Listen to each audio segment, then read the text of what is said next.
As India moves away from import of electronics to domestic manufacturing, the street anticipates a paradigm shift in the growth of its homegrown electronic companies. Recent policy boosters are set to aid electronics and component manufacturers in India, but long term success will depend on developing a globally competitive supply chain. Let's talk about all this and more with Mr. Atul Lal, the Vice Chairman and MD of Dixon Technologies. Mr. Lal, pleasure to have you on board. Welcome to Money Control. Thanks.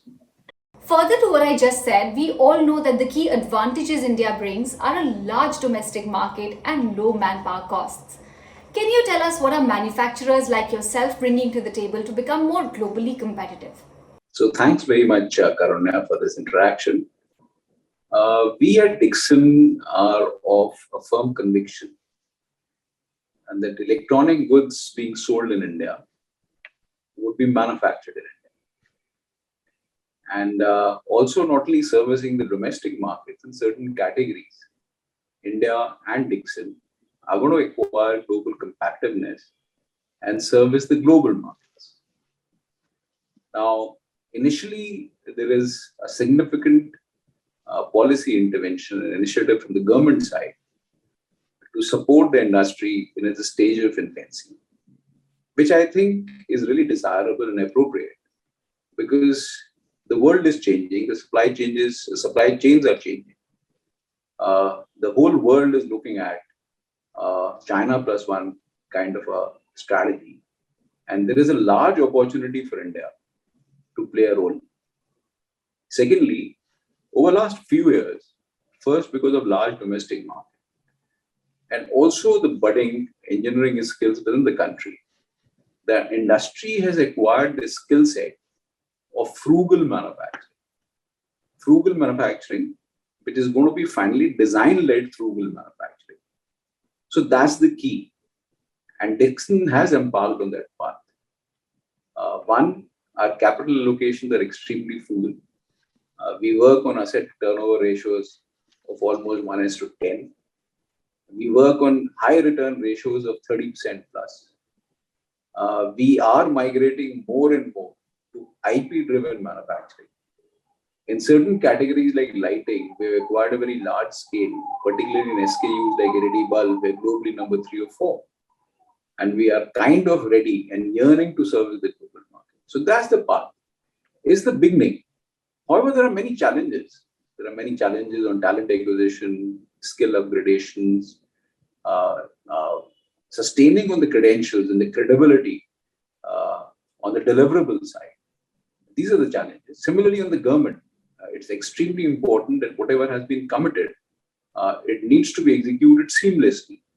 However, opportunity is very, very, very, very large. And I would reiterate that we are of a very firm conviction that this is kind of a Y2K movement for the industry. We are sitting on some kind of an inflection point.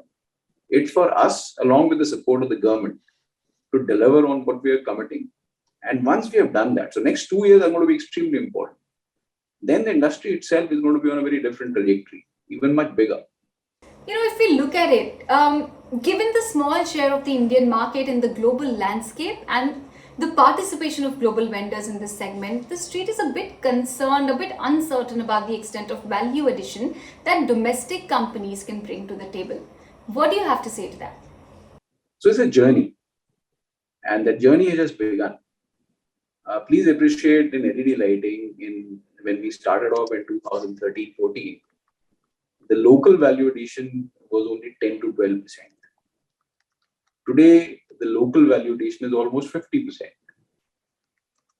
And we're very confident with the component ecosystem, particularly under the PLI scheme. This value addition is further going to expand to almost 65 to 70%. Now let's look at washing machines. The industry, and so is the case in Dixon, the local value addition is almost 55 to 60%.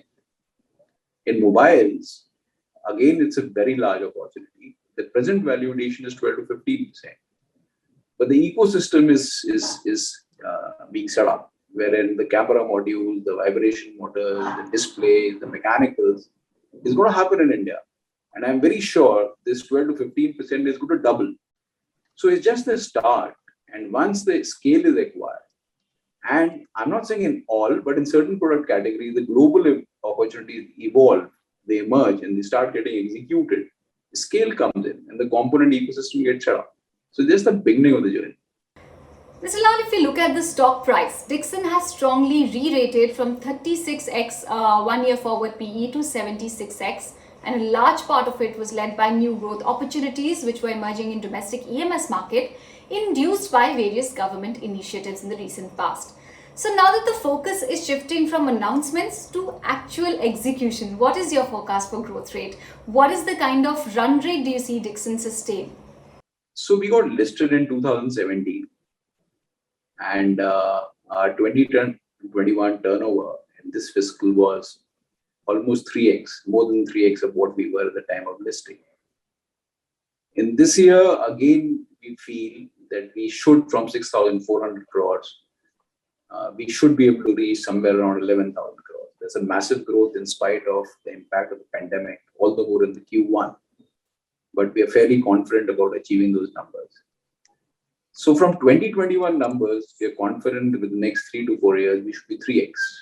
Now that most announcements or even news flow pertaining to PLI and even new business opportunities for Dixon are already known, experts believe valuation re-rating cycle is broadly behind for Dixon. Would you like to offer any comment on that and tell us perhaps which segments do you think will lead the next phase of growth for Dixon?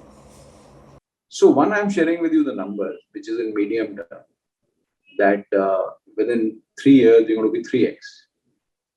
And please appreciate, it's difficult to share the numbers beyond that because there are so many moving parts in business and this world, that once in certain categories, if you're able to start servicing the global markets, then there is no looking back.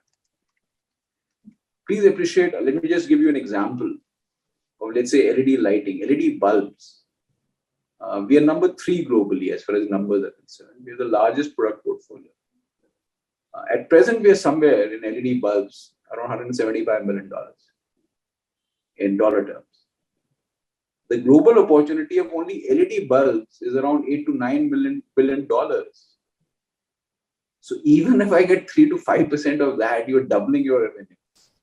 That's the kind of opportunity. So I'm not saying the global opportunity for electronics industry and Dixon is going to happen in all product categories, but I'm fairly confident in certain product categories, namely lighting, washing machines, and also mobiles. It's going to be there. You know, the festive season is just around the corner.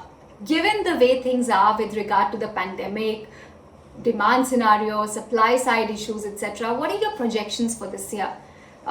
Is the inventory that you have enough to meet client requirements, or are you also looking to ramp up your production this time around?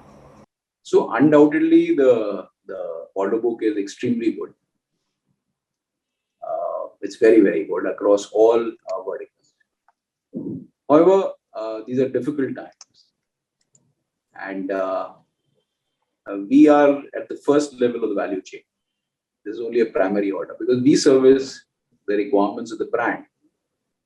Now, how the markets pan out, only time will tell. So to be very candid, I'm sanguinely cautious. Let's see how it pans out. We have geared up our production, but is it extremely seamless or under control? No, I won't say that, because there are many, many supply chain challenges. There are challenges on the availability of the semiconductors. There are challenges on the availability of displays. There are challenges on the container availability, vessel diversions, typhoons. So there are all kinds of challenges. However, the order book looks good, and we feel fairly confident that, yeah, the numbers are going to be much, much better than the earlier quarters. Yeah. Can you talk a bit more about the semiconductor shortage? Because large players from across the manufacturing universe have been flagging off caution on account of that. How has your sector been impacted? If you could give us some color on what is the forecast there? Till when do you see the shortfall last? So for every category, the situation is different. Undoubtedly, there are huge challenges. But I find that in categories like consumer electronics, there's televisions, it's kind of softening, it's becoming better. Similarly, in mobiles, it's becoming slightly better. In lighting, because there are lower end semiconductors, I find the situation much tougher. And same is the case in the new category that we are getting into. That means notebooks. Again, the supply chain is under challenge. So it's a mixed kind of a bag, but on an overall basis, supply chain is a problem area. So by when do you see these supply side concerns, especially semiconductor shortage, ease meaningfully? Please appreciate that semiconductor requires significant investment, and those capacity creations have their own timelines. So I feel that it at least is going to take 2 to 3 quarters, if not more, for normalcy to return, if not more. Well, here's hoping that the pain indeed eases in the next 2 to 3 quarters, like you flagged off, and fingers crossed for a good festive season as well. Mr. Lal, thank you so much once again for taking time out to chat with us about the way forward for Dixon, festive season, and of course the all important chip shortage issue. Thank you so much for this interaction. Really appreciate it. Thanks.